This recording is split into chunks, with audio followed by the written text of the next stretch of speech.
Welcome aspirants. आज का जो हमारा टॉपिक है वो है Syria civil war. Recently context ये है कि अभी अभी कुछ समय पहले ही, कुछ दिन पहले ही end of a Syrian civil war हुआ है, जहां पे जो उनके प्रेसिडेंट थे बशर अल असद, उन्हें देश छोड़कर भागना पड़ा। आज हम बात करेंगे सीरियन सिविल वॉर कहाँ शुरू हुआ, कैसे शुरू हुआ, और धीरे धीरे ये कैसे दुनिया का सबसे कॉम्प्लिकेटेड बैटल ग्राउंड बनता चला गया। वहीं इसमें सबसे इंटरेस्टिंग बात यह है कि एक 14 साल के बच्चे ने कैसे दीवार पे एक लाइन लिखी थी, और उस दीवार पे लिखी हुई लाइन एक बहुत बड़े सिविल वॉर के रूप में जो है तब्दील हो गई। ले चलता हूं आपको 1970 में, जब उस समय सीरिया के अंदर मिलिट्री के एक बड़े हाई कमांडर थे जिनका नाम था हाफिज अल असद। हाफिज अल असद ने एक मिलिट्री कूप किया, और इस मिलिट्री कूप में उन्होंने उस समय के एग्जिस्टिंग प्रेसिडेंट को हटाकर खुद जो है काबिज हो गए। हाफिज अल असद ये बात जानते थे कि ये देश यानी कि सीरिया देश सुन्नी मेजोरिटी से भरपूर था। वहां पे 74% पॉपुलेशन जो है सुन्नी मेजोरिटी की थी, बाकी 16% जो है शियाज की थी। और हाफिज अल असद खुद भी एक अल वाइट ग्रुप से बिलोंग करते थे, जो कि ऑफशूट है शिया सेक्ट का। ये जानते हुए कि सुन्नी मेजोरिटी वाला देश है, वो जानते थे कि कुछ ना कुछ सुन्नी पॉपुलेशन जरूर करेगी, और हो सकता है कि भविष्य में कोई ना कोई प्रोटेस्ट किया जाए उन्हें हटाने का। इसलिए उन्होंने कॉन्स्टिट्यूशन के अंदर कुछ चेंजेस किए, और वो चेंजेस कुछ ऐसे थे जिससे कि उनकी डिक्टेटरशिप इस देश के ऊपर काबिज रहे। वक्त बदलता गया, सिक्योरिटी एजेंसीज को इस तरीके से यूज किया गया ताकि सुन्नी मेजोरिटी को सप्रेस किया जा सके, किसी तरह का प्रोटेस्ट करने के लिए उन्हें अलाउड नहीं किया गया, और लगातार जो है उनकी फ्रीडम और डेमोक्रेसी के ऊपर खतरा बना रहा। ईयर 2000 आया जब हाफिज अल असद डाइड हो गए, मर गए, और उसके बाद उन्होंने अपने बेटे डॉक्टर बशर अल असद को जो है प्रेसिडेंट बना दिया। डॉक्टर बल असद भी उसी प्रिंसिपल्स पे काम करते रहे, डिक्टेटरशिप बरकरार रही, और डिक्टेटरशिप के अंदर सुन्नीस का जो है बहुत बुरा हाल हुआ, जहां उनके राइट्स, उनके फ्रीडम, उनकी डेमोक्रेसी हर तरीके से जो है कुचल दी गई। 2006 से 2010 के बीच में सीरिया के अंदर एक इस तरह का इकोनॉमिक क्राइसिस आया, जहां पे बहुत ज्यादा ड्रॉट कंडीशंस हो गई थी। ड्रॉट कंडीशंस के बाद पॉवर्टी हुई, पॉवर्टी के बाद अनएम्प्लॉयमेंट हुई, और अनएम्प्लॉयमेंट और इन तीनों चीजों के साथ साथ डिक्टेटरशिप वहां बरकरार थी। लोग बहुत ज्यादा परेशान थे, और वो किसी ना किसी तरीके से चाहते थे कि इनके चुंगल से हम बाहर निकले, यानी कि बशर अल असद के चुंगल से बाहर निकले। वहीं उसी समय 2006 से 2010 के बीच में जॉर्डन, लीबिया, तुनीशिया, इजिप्ट, इन पड़ोसी मुल्कों में कुछ एक अलग तरीके की क्रांति चल रही थी, जिसे अरब स्प्रिंग के नाम से जाना जाता है। और ये कहा जाता है कि सोशल मीडिया, स्पेशली ट्विटर का एक बहुत बड़ा रोल रहा था अरब के अंदर वो रेवोल्यूशन, वो क्रांति के लिए। बशर अल असद इस बात को जानते थे कि जो पड़ोसी मुल्कों में हो रहा है वो कभी भी उनके देश में हो सकता है, और इसीलिए उन्होंने सिक्योरिटी फोर्सेस और सिक्योरिटी एजेंसीज को ऐसी इंस्ट्रक्शंस दी हुई थी कि किसी भी तरह के इंसिडेंट से को हल्के से ना लें, और कड़ी सख्ती के साथ जो है उनके साथ डील करें। हुआ क्या, ये देखें। 2011 में फरवरी के मंथ में 14 साल का एक लड़का था जिसका नाम था मुवैया। ओके, मुवैया नाम का एक लड़का था, और उसके कुछ दोस्त थे। इन्होंने दीवार पे जो है लिख दिया, इट्स योर टर्न डॉक्टर। और जिसकी एक असली तस्वीर यहाँ लगी भी हुई है, आप देख सकते हैं। इन्होंने जो है अपनी लैंग्वेज उर्दू में लिखा था, इट्स योर टर्न डॉक्टर। ये वो दीवार है, या ये वो असली पोस्टर है जो उन 14 साल के स्टूडेंट्स ने लिखा था।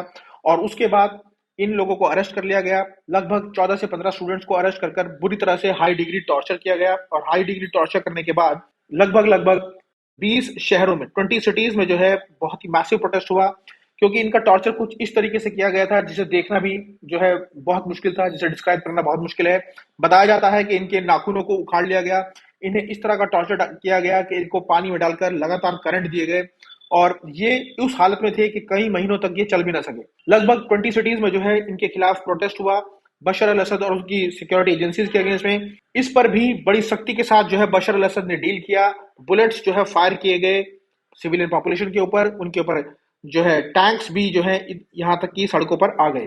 वहीं जो सिविल पॉपुलेशन थी जल्द ही जो है रेबल के रूप में कन्वर्ट हो गई, और एक रेबल ग्रुप बना लिया। रेबल ग्रुप और सीरियन फोर्सेस के बीच में जो है लगातार कशमकश बनी रही।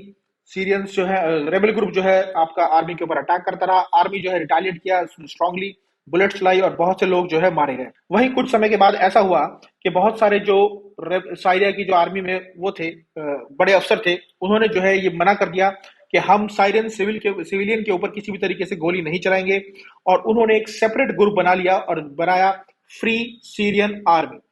अब दो धड़े थे सीरिया के अंदर, एक थी सीरियन फोर्स जो कि बशर अल असद का सुनती थी, वहीं दूसरी फोर्स थी आपका फ्री सीरियन आर्मी, जिसे लीड कर रहे थे कुछ पुराने, यानी कि कुछ ओल्ड गार्ड्स जो हमारे सीरियन मिलिट्री से ही रिटायर हुए थे, या यूं कह लीजिए सीरियन मिलिट्री से कुछ रिटायर थे और कुछ जो है सीरियन मिलिट्री को छोड़कर आ गए थे।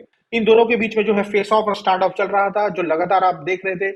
उसके बाद आप देखेंगे कि अगल बगल के जो देश थे वहां पे भी कुछ एक्सट्रीमिस्ट ग्रुप थे जिनके अपने वेस्टेड इंटरेस्ट थे सीरिया को लेकर, और उनका ऐसा मानना था कि धीरे धीरे जो है सीरिया वीक हो रहा है, क्यों ना इसका फायदा उठाया जाए। इराक में उस वक्त एक ऑर्गेनाइजेशन होती थी जिसका नाम था ISI, Iraq Islamic state of Iraq, जो बाद में ISIS बन गई, यानी कि Islamic state of Iraq and Syria. पहले इनका मंसूबा सिर्फ इराक को कब्जा करने का था, लेकिन जैसे उन्होंने देखा कि सीरिया लगातार वीक हो रहा है तो इन्होंने अपनी ऑर्गेनाइजेशन का नाम भी ISI रख लिया और अटैक करने लगे सीरिया के ऊपर। वहीं सीरिया का वो एरिया जो टर्की के साथ बॉर्डर में आता है, ये देखिए वहां पे कुछ ट्राइब्स रहते हैं जिनका नाम है कुर्द्स, और ये लगातार जो है डिमांड कर रहे थे कि कुर्दिस्तान एक देश बनना चाहिए जिसमें से कुछ एरियाज टर्की से भी लिए जाने चाहिए और कुछ एरियाज सीरिया से भी लिए जाने चाहिए।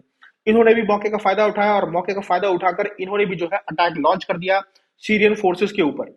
अब आप देखेंगे कि इस कंडीशन में चार फोर्सेस थी जो लगातार लड़ाई कर रही थी। Syrian forces, free Syrian army जो कि रेबल ग्रुप यानी कि सिविलियंस की थी, एक्सट्रीमिस्ट ग्रुप ISIS जो लगातार अपनी कोशिश बना रहा था ताकि मैं सीरिया के ऊपर जो है काबिज हो सके, और कुर्दिश यानी कि कुर्दिश पॉपुलेशन जो कुर्दिस्तान बनाना चाहती थी।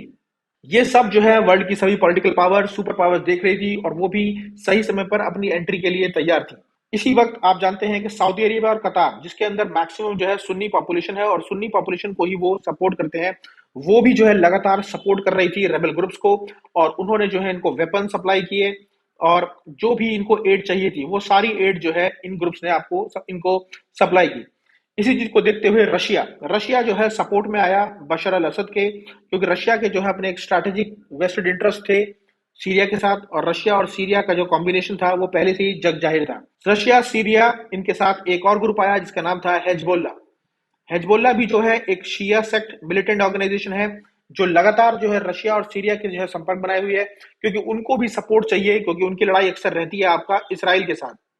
ठीक है, तो इस तरीके से जो है ये सभी पावर्स एक दूसरे के साथ अलायंस बनाकर लड़ रही थी। वहीं जब रशिया की एंट्री हो गई तो यूएस ने भी सोचा कि वो ही क्यों दूर रहे।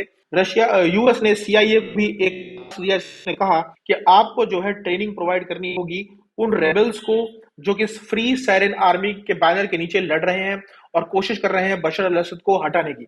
इस तरीके से यूएस भी जो है डायरेक्टली इसमें इन्वॉल्व हो गया, या यूं कह लीजिए रशिया और यूएस इनडायरेक्ट तरीके से अगर किसी बैटल में इन्वॉल्व रहे हैं तो ये रहा है बहुत लंबे समय तक।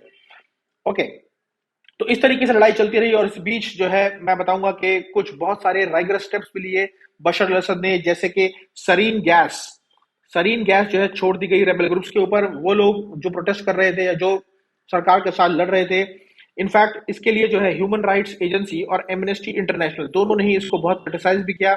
यहां तक कि ये मैटर UNICC यानी कि यूनाइटेड नेशन के इंटरनेशनल क्रिमिनल कोर्ट तक भी गया, और ये प्रपोजल दिया गया कि क्यों ना इकोनॉमिक सैंक्शंस लगाए जाएं सीरिया के ऊपर। लेकिन लगभग 7 बार ऐसी कोशिश की गई जिसमें चाइना और रशिया ने 7 बार जो है अपनी पावर का इस्तेमाल करके इसे वीटो कर दिया। ओके, तो आप जानते हैं कि रिसेंटली हुआ क्या है। रिसेंटली यही वॉर था जो इतना कॉम्प्लिकेट हो गया, जो उस लेवल पे पहुंच गया। लगातार 14-15 साल से ये वॉर चल रहा था और उसके बाद इसका अंत आज हुआ है कुछ समय पहले, जब आप देखेंगे कि बशर अल असद को जो है देश छोड़कर भागना पड़ा और उन्हें कहीं जाके छुपना पड़ रहा है। वहीं इस इतने बड़े इंसिडेंट के बाद आप जानते हैं कि सीरिया के ऊपर क्या इंपैक्ट हुआ होगा। लगातार ह्यूमैनिटेरियन वायलेंस इतना हुआ है वहां कि सभी तरह के वायलेशन हुए हैं ह्यूमन राइट्स के। चाहे आप देखेंगे, आपने बहुत सारी वीडियोस देखी होंगी जहां ISIS जर्नलिस्ट या उन लोगों को जो किसी भी तरह की खबर चलाने की कोशिश करते थे उनकी गर्दन काट दी जाती थी। ऐसी बहुत सी वीडियो आई हैं। इसके अलावा पूरे इंडिया के अंदर जो है तहस नहस हो चुका है। कम से कम GDP जो है 50% डिक्लाइन हो चुका है। इन्फ्लेशन जो है इतने बड़े लेवल पे पहुंच चुकी है जिसे कंट्रोल करना बहुत मुश्किल है। कम से कम 3 लाख से ज्यादा लोग जो है मर चुके हैं। इंफ्रास्ट्रक्चर इस लेवल पे डैमेज हो गया है जिसे लगभग अगले जो है 20 ईयर्स लगेंगे इसको वापस कम से कम रिस्टोर करने में, वो भी तब जब लगातार जो है इकोनॉमी बहुत अच्छे तरीके से चल रही होगी।